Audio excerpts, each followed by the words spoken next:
السلام علیکم ورحمۃ اللہ وبرکاتہ۔ ناظرین، آپ دیکھ رہے ہیں سیریز قرآن اور موجودہ مسلمان، اور آج ہم اس سیریز کی چوتھی قسط میں ایک نہایت اہم اور تکلیف دہ سوال پر بات کریں گے۔ آخر ہم مسلمان زوال کا شکار کیوں ہوئے؟ ہماری آبادی 1.5 ارب سے زیادہ، قدرتی وسائل بے شمار، جغرافیائی اہمیت بے مثال، لیکن اس کے باوجود آج مسلمان دنیا بھر میں کمزور، تقسیم شدہ اور مظلوم کیوں ہیں؟ علامہ اقبال نے برسوں پہلے اس کا جواب دے دیا تھا۔ وہ معزز تھے زمانے میں مسلمان ہو کر، اور تم خوار ہوئے تارک قرآن ہو کر۔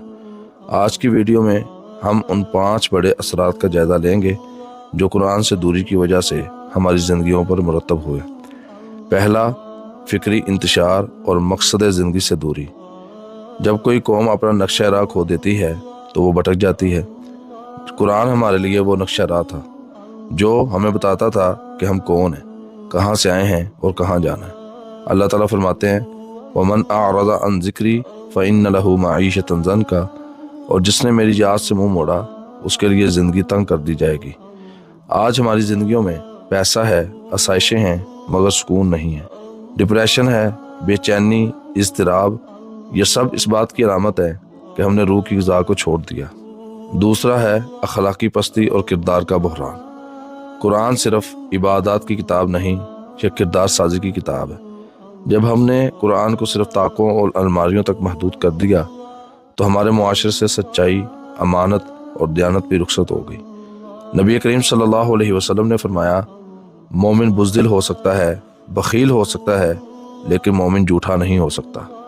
آج ہمارا حال یہ ہے کہ قرآن پر ہاتھ رکھ کر قسم کھانے والے بھی جھوٹ بولتے ہیں۔ یہ قرآن سے عملی دوری کا سب سے بڑا ثبوت ہے۔ تیسرا، فرقہ واریت اور اتحاد کا خاتمہ۔ قرآن نے ہمیں جوڑنے کے لیے ایک مضبوط رسی فراہم کی تھی، وَاعْتَصِمُوا بِحَبْلِ اللَّهِ جَمِيعًا وَلَا تَفَرَّقُوا، اللہ کی رسی کو مضبوطی سے تھام لو اور فرقے میں نہ پڑو۔ لیکن ہم نے قرآن کو چھوڑ کر اپنی اپنی رائے اور مسلک کو اصل بنا لیا۔ نتیجہ یہ نکلا کہ ایک امت سینکڑوں گروہوں میں تقسیم ہو گئی۔ آج دشمن ہمیں اس لیے شکست دیتا ہے کیونکہ ہم پہلے ہی اندر سے ٹوٹ چکے ہیں۔ چوتھا ہے علمی پسماندگی اور فکری غلامی۔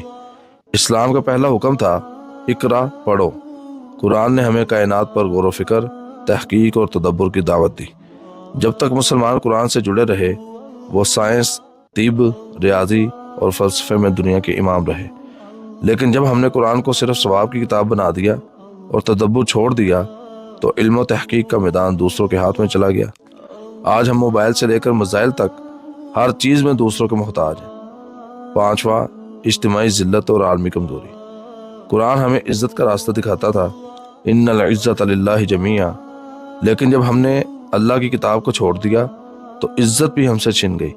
آج دنیا میں مسلمانوں کے خون کی قیمت سب سے کم ہے، اور اس کی سب سے بڑی وجہ ہماری اپنی بے عملی ہے۔ آج کی گفتگو کا خلاصہ، مسئلہ کیا ہے اور اس کا حل کیا ہے؟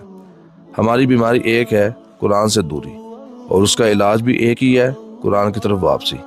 یہ واپسی صرف تلاوت کی نہیں، بلکہ سمجھنے، ماننے اور نافذ کرنے کی واپسی ہونی چاہیے۔ آج کا عملی قدم، آج سے ایک چھوٹا سا عہد کریں۔ روزانہ صرف 15 منٹ قرآن کا ترجمہ اور تفسیر پڑھیں۔ ہفتے میں ایک دن گھر والوں کے ساتھ قرآن کا حلقہ بنائیں، اور کم از کم ایک آیت کو اپنی زندگی میں نافذ کرنے کی کوشش کریں۔ یہی چھوٹے قدم ایک بڑی تبدیلی کی بنیاد بن سکتے ہیں۔